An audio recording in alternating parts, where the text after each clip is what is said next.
My name is Matthew Cavedon. I am a 15-year-old sophomore in high school from Berlin, Connecticut.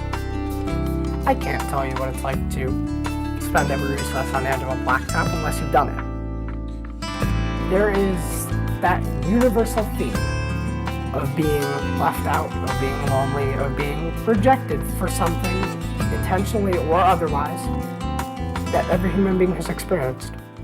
The hardest thing for him was always being on a playground and watching everybody play. And he just said it's very difficult to sit and watch and not be involved. I clearly remember him saying the one thing that upset him is that when people looked at Matthew, he always told them to look through the chair. I'm not this wheelchair. Matthew, from the age of 2, was always able to talk to adults. And I don't know if part of that is because he grew up around a lot of adults, because he was seeing very many doctors and therapists from a very young age. But even at 2 and 3 years old, Matthew could carry on a conversation with anyone he met, anytime. So we always said Matthew was born with this voice. He just needed someone to help him find what he wanted to say, which is what I credit Amy Barzak with doing, because when she came into Matthew's life, she gave him a place to channel all this energy and all of this empathy that he had. In my mind, who knows more about playgrounds than children? So we invited children of all abilities from the entire community to come to Dreaming and Design parties and help us design the playground. Matthew rolled in the door that minute in his wheelchair, and my life has never been the same. They told us that they were going to build an accessible playground. They asked us all to design unique pieces of equipment that could be put into that playground where all kids could play together.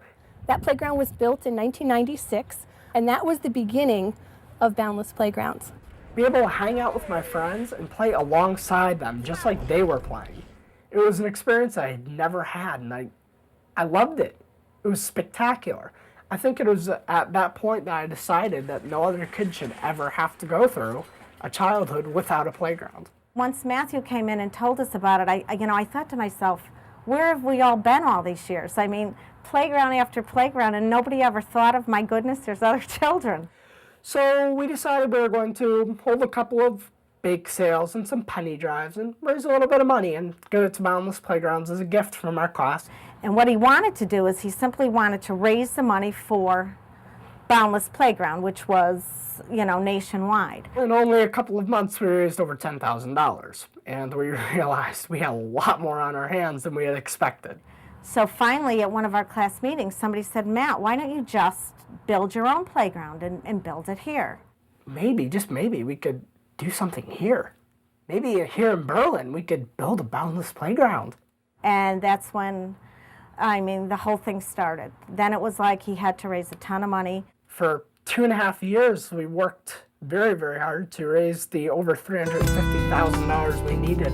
And my classmates and I kept at it. We sat down and talked about what we might want to name this project, and we decided Friendship Place would make an excellent name because it's all about people working together and coming together to help this entire community become a better place.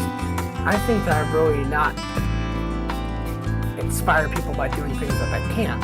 Instead, I think that I've just shown them that they can do incredible things. And that me, just a normal kid really from middle of nowhere, Berlin, Connecticut, who uses a wheelchair, can't stand up, can do some things that really make a difference in our people's lives.